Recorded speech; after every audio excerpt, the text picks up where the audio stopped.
আপনারা যারা এখানে এসেছেন, আসার পেছনে পার্থিব জাগতিক সামাজিক রাজনৈতিক কোন স্বার্থ আছে? আমরা এসেছি শুধুমাত্র আল্লাহ তার হাবিবের রেজামান্দি হাসিল করতে, ইহকালীন কল্যাণ এবং পরকালীন মুক্তির পাথেয় অর্জন করতে। ঠিক না? আল্লাহওয়ালা আরিফুনগণ বলেন, গেজা খাদ্য দুই প্রকার। আম্মাল গেজাউ ফাহুয়া নাওআন, গেজাউন তাকুমু বিহিল আবদান ওয়া গেজাউন তাকুমু বিহিল আরওয়াহ। এক প্রকার খাদ্য যা খেলে মানুষ বেঁচে থাকে, দেহ ঠিক থাকে, না খেলে ক্ষুধা লাগে, দেরি করলে মরে যায়। ওয়া গেজাউন তাকুমু বিহিল আরওয়াহ, আরেক প্রকার খোরাক আছে যা গ্রহণ করলে রুহটা শক্তিশালী হয়। কয় প্রকার খাদ্য? গেজাউন তাকুমু বিহিল আবদান, গেজাউন তাকুমু বিহিল আরওয়াহ। মানুষের দেহটাকে আল্লাহ রাব্বুল আলামিন মাটির সারনির্যাস থেকে তৈরি করেছেন, সেজন্য দেহের সব খাদ্য আসে মাটি থেকে। চাল ডাল গম শাক সবজি ফল ফলাদি সব মাটি থেকে আসে। অপরদিকে রুহটা এসেছে আসমান থেকে, আল্লাহর কাছ থেকে। রুহের খোরাকটাও এসেছে লাউহে মাহফুজ থেকে। সুবহানাল্লাহ। দেহটা মাটি থেকে, খাদ্যটাও রুহটা আকাশ থেকে। গেজায়ে রূহ এটাও এসেছে আকাশ থেকে। সুবহানাল্লাহ বলবেন না? যে ব্যক্তি বেঈমান, কাফের, মুশরিক, তার অন্তর মৃত। যে ব্যক্তি ইমানদার, নেককার, তার অন্তর জিন্দা এবং সুস্থ। আর যে লোকগুলো ইমানদার কিন্তু গুনাহগার, তাদের অন্তরগুলো জিন্দা কিন্তু অসুস্থ। আমাদের অন্তর কোন প্রকার? অসুস্থ, মৃত না। কাফেরের অন্তর মৃত, ইমানদার নেককারের অন্তর জীবিত এবং সুস্থ। আর আমাদের অধিকাংশ মুসলমানেরটা জীবিত তবে অসুস্থ। এজন্য ওয়াজ মাহফিলও ভালো লাগে, আবার বাউল গানও ভালো লাগে। মসজিদও যায়, আবার কনসার্টেও যায়, মাহফিলও আসে, বৈশাখী মেলাতেও যায়। কারণ আমাদের অন্তর কি?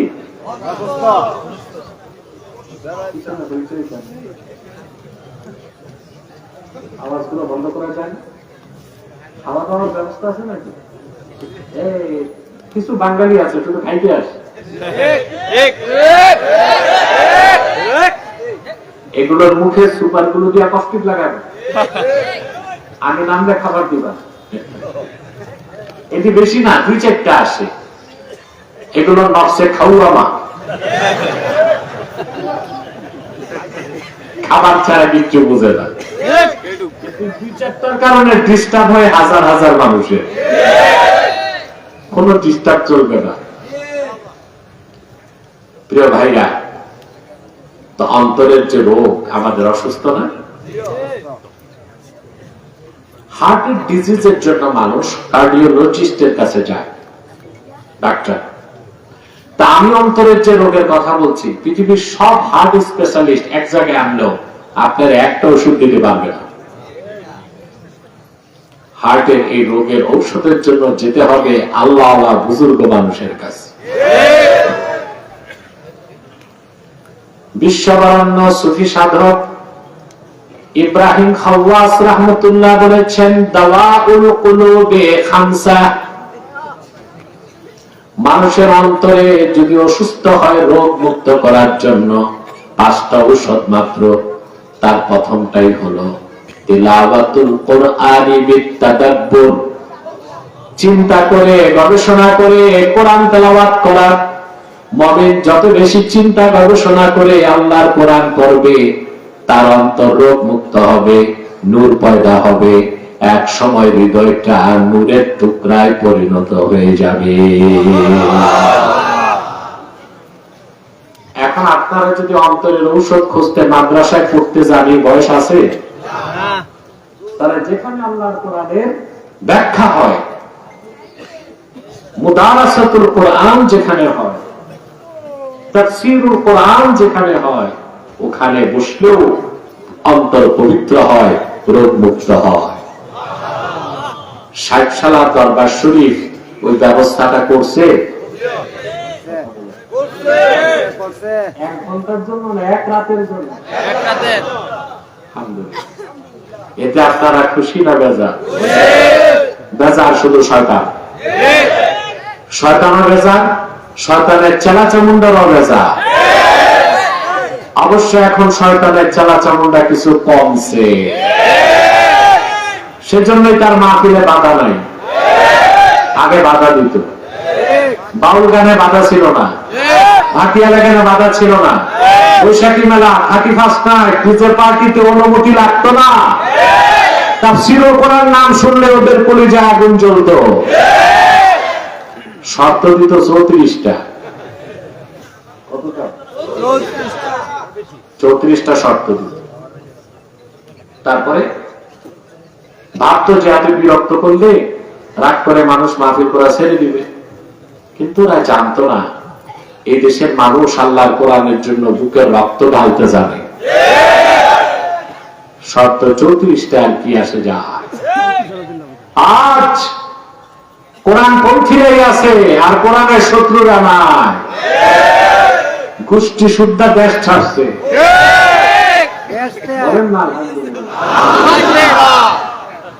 তো শয়তান বেজার, তার চেলা চামুন্ডারাও বেজার। মাহফিল তো শুনবে সারা রাত, আমি তো থাকবো 1 ঘন্টা। আমি একটা মুনাজাত করে যাব, এর আগে একটা লোক উঠবেন না। শয়তান ওয়াসওয়াসা দিতে পারবে না তো? আমরা নেক নিয়ত করতে পারি? নেক নিয়ত করে শয়তানের নাপাক গেলে একটা চপাটাঘাত করতে পারি? আমরা দোয়া করে গুনাহ মাফ করে নিষ্পাপ বেহেশতি আল্লাহওয়ালা হয়ে বাড়ি যেতে চাই। কারা কারা হাত তুলে আল্লাহ তাআলা?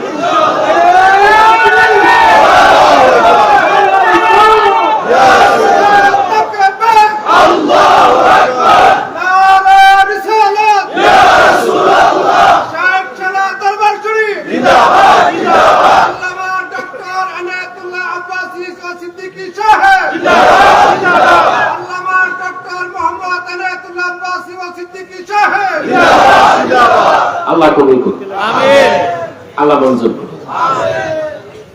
আজকে আমি সূরা বাকারার শুরু থেকে কয়েকটা আয়াত তেলাওয়াত করেছি। বলুন তো কোন সূরা? কোরআন শরীফের সবচেয়ে বড় সূরার নাম কি? এই সূরাটির ব্যাখ্যা, তাৎপর্য, বিশ্লেষণ কত ব্যাপক, একটা তথ্য থেকে তা বোঝা যায়। মুফাসসির লেখেন, ওয়াকাফা আবু বকর রাদিয়াল্লাহু তাআলা আনহু 8 সানা ফি সূরাতিল বাকারা। হযরত আবু বকর সিদ্দিক রাদিয়াল্লাহু তাআলা আনহু সূরা বাকারাটা বুঝতে 8 বছর সময় লেগেছে। সুবহানাল্লাহ বলবেন না? কত বছর? 8 বছর।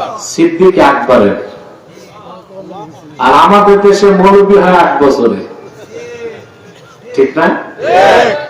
আর সিদ্দিক আকবরের শুধু সূরা বাকারা বুঝতে লেগেছে 8 বছর। এটা একটা প্রশ্ন না? কারণ আছে। আল্লামা ইবনে কাসির তাফসীর ইবনে কাসিরের মধ্যে লেখেন, আল্লাহর হাবিবের সাহাবীদের অভ্যাস ছিল, আল্লাহর হাবিবের নূরের জবান থেকে তারা 10টা আয়াত শুনে মুখস্থ করতেন, 10 আয়াতের ব্যাখ্যা শিখতেন, 10 আয়াতের আমল শুরু করলে পরবর্তী 10 আয়াত শুরু করতেন। সুবহানাল্লাহ বলে। এভাবে সিদ্দিক আকবরের সূরা বাকারাটা হৃদয়ঙ্গম করতে লেগেছে 8 বছর সময়। সূরাটি শুরুতে আল্লাহ তাআলা মানব জাতিকে 3টা ভাগ করছে। কয়টা ভাগ? 3টা শ্রেণী করছে। 3টা শ্রেণীর বাইরে চতুর্থ কোন শ্রেণী নাই। প্রথম হচ্ছে মুমিনুন, তারপর কাফিরুন, তারপর মুনাফিকুন। এই 3-এর বাইরে চতুর্থ কোন অবস্থান আল্লাহর দৃষ্টিতে নাই। আমরা একটা আবিষ্কার করছি, সেকুলারিস্ট, ধর্ম নিরপেক্ষতা। এটা হচ্ছে একটা রাজনৈতিক ভণ্ডামি। পৃথিবীর কোন মানুষ নিরপেক্ষ হইতে পারে না। পারে না। যে সেকুলারিজম যেটা, এটা হচ্ছে একেবারে রাজনীতি ভণ্ডামি একটা। কোন মানুষ পৃথিবীতে নিরপেক্ষ হতে পারে না। এবং পৃথিবীতে আমি তো অনেক বুদ্ধিজীবীকে পাকড়াও করছি বাংলাদেশ। আলহামদুলিল্লাহ। লাইভ চলছে, লাইভ চালাচ্ছে, লাইভ চলবে। লাইভ করলে শয়তানরা ব্ল্যাক ম্যাজিক করে, এই জন্য একটু বদমাইশ আছে। তো লাইভে দেখে ব্ল্যাক ম্যাজিক করে, ভণ্ডগিরেরা বেশি করে এই কাজ। আমার এটা সমস্যা, এটা হোক ভিডিও হোক, সমস্যা নেই। বুদ্ধিজীবী গুলোকে একটা প্রশ্ন করছি, উত্তর নাই। আমি তাদেরকে প্রশ্ন করেছি, আজও করছি। পৃথিবীর সবগুলো গণতান্ত্রিক দেশই বলে তারা সেকুলার, ধর্মনিরপেক্ষ রাষ্ট্র। বিশ্ব মানচিত্রে একটা রাষ্ট্র নাই যেটা ধর্মনিরপেক্ষ। পৃথিবীতে সবচেয়ে বড় গণতান্ত্রিক দেশ বলা হয় ভারতকে। ওরা ধর্মনিরপেক্ষ? যখন তখন মুসলমানকে হত্যা করছে, মুসলমানদের নাগরিকত্বকে কেড়ে নিচ্ছে, প্রাচীন মসজিদগুলোকে ভেঙে দিচ্ছে, খাজা মাইনুদ্দিন চিশতির মাজার শরীফের দিকে দৃষ্টি দিচ্ছে। আমি বলি হিন্দুস্তান তার ধ্বংস ডেকে আনছে। এটি কি ধর্মনিরপেক্ষতা? আমেরিকাকে বলা হয় দ্য মাদার অফ ডেমোক্রেসি, গণতন্ত্রের প্রসূতি আমেরিকা। ওখানে কিরকম গণতন্ত্র? ওখানে সংবিধানে লেখা আছে নন খ্রিস্টিয়ান, কোন অখ্রিস্টান যুক্তরাষ্ট্রের প্রেসিডেন্ট হতে পারবে না। এটিকে ধর্মনিরপেক্ষতা? যুক্তরাষ্ট্রের সাংবিধানিক নিয়ম হচ্ছে প্রেসিডেন্ট যে হবে বাইবেলে হাত রেখে তাকে শপথ নিতে হবে। এটিকে ধর্মনিরপেক্ষতা? পৃথিবীর কোথাও ধর্মনিরপেক্ষতা নাই। যেটা বলা হয় এটা হচ্ছে রাজনৈতিক ভণ্ডামি। নিরপেক্ষ বলতে কোনো মানুষ নাই। হয় কোন মানুষ মুমিন হবে, নয় কাফের হবে, নয় মুনাফিক হবে। আল্লাহ তাআলা 3 নামে সূরা নাযিল করেছেন। মুমিনের নামে সূরা মুমিনুন, কাফেরের নামে সূরা কাফিরুন, মুনাফিকের নামে সূরা মুনাফিকুন। প্রশ্ন হলো সূরা মুশরিকুন নাই কেন? কথা বলো। মুমিন না কাফের নয়? আল্লাহ রাব্বুল আলামিন কোরআন কারীমে সুস্পষ্ট বার্তা দিয়েছেন, একমাত্র পরকালে মুক্তি পাবে, নাজাত পাবে, সফল হবে তারাই যারা ঈমান এনে মুমিন হবে। আল্লাহ পাক বলেন কদ আফলাহাল মুমিনুন, নিশ্চিত সফলতা লাভ করেছে মুমিনগণ।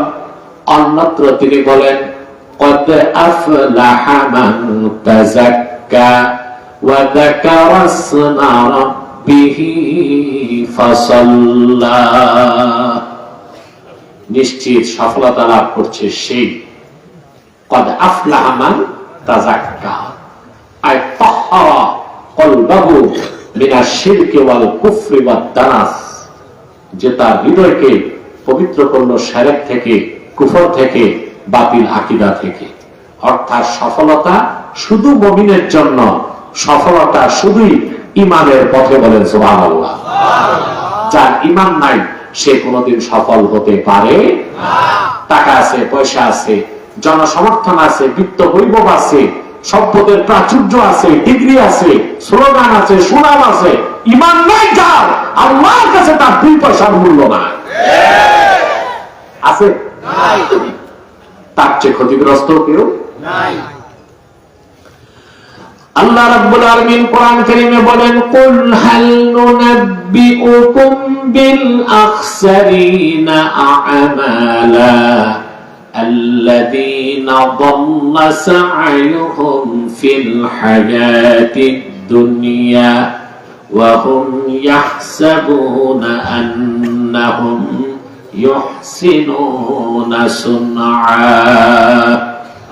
আল্লাহ রাব্বুল আলামিন বলেন, প্রিয় হাবিব মুহাম্মদ সাল্লাল্লাহু আলাইহি ওয়াসাল্লাম, আপনি বলুন মানব জাতিকে, আমি কি তোমাদেরকে বলবো না সবচেয়ে ক্ষতিগ্রস্ত এই আকাশের নিচে কারা? যারা ঈমানের দৌলত থেকে বঞ্চিত, তাদের সমস্ত চেষ্টা প্রচেষ্টা ব্যয় করলো দুনিয়ার পিছনে, জীবনটা বন্ধ করে দিল, অথচ তারা তাদের কাজগুলোকে খুব ভালো মনে করে, কিন্তু ঈমান নাই। আল্লাহ বলেন, এই আকাশের নিচে তাদের চেয়ে ক্ষতিগ্রস্ত আর কেউ নাই। তা আমাদের 3 শ্রেণীর মধ্যে কোন শ্রেণীতে থাকতে হবে? জোরে বলেন, মুমিন। আল্লাহ শুরুতেই বলেন, আল্লাযীনা ইউমিনুনা বিল গায়বি ওয়া ইউকিমুনাস সালাতা ওয়া মিম্মা রাযাকনাহুম ইউনফিকুন।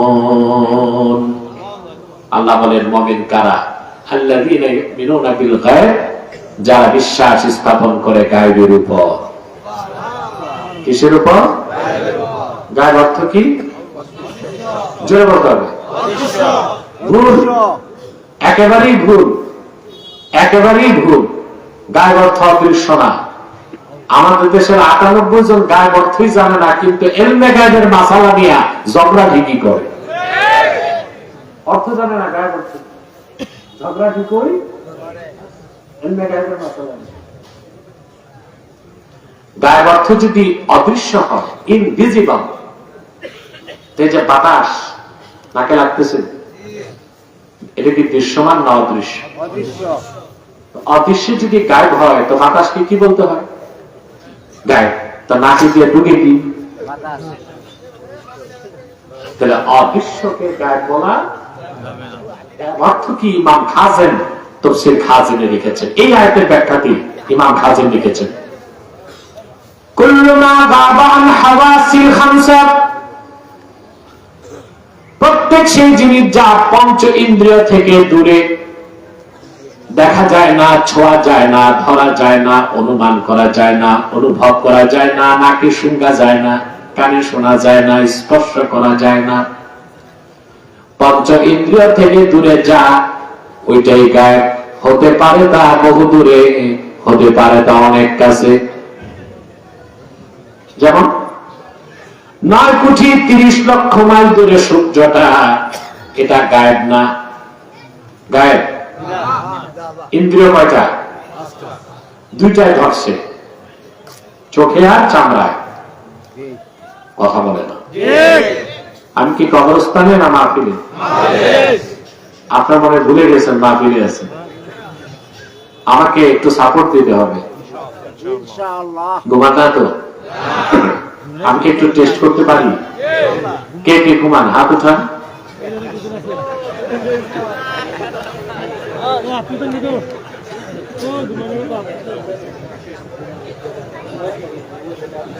মনোযোগ দিয়ে শুনতেছেন তো?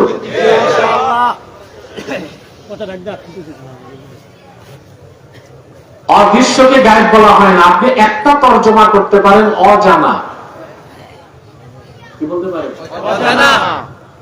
পঞ্চ ইন্দ্রিয় যেটাকে স্টেজে লাফালাফি, দৌড়াদৌড়ি, ম্যারাথন কিছু চলবে না, চুপচাপ বসবেন। পঞ্চ ইন্দ্রিয় যেটাকে দেখতে পারে না, দেখতে পারে না, ছুতে পারে না, অনুমান করতে পারে না, অনুভব করতে পারে না, ওইটাই কি? গায়েব। হতে পারে দূরে, হতে পারে কাছে।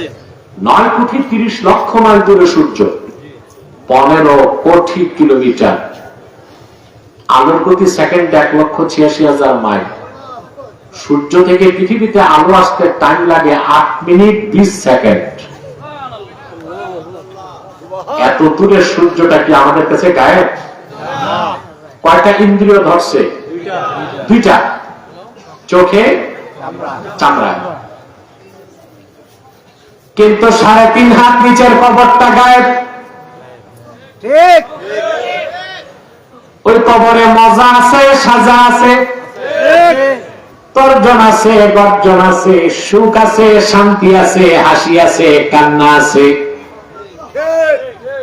3.5 হাত নিচে কবর, কিছুই তো টের পাই না। কারণ আলমে বারজাখকে আল্লাহ তাআলা গায়েবের মধ্যে রেখে দিয়েছে। মজা আছে, মুমিনেরটাই মজা, কাফেরেরটাই আহা, সুবহানাল্লাহ।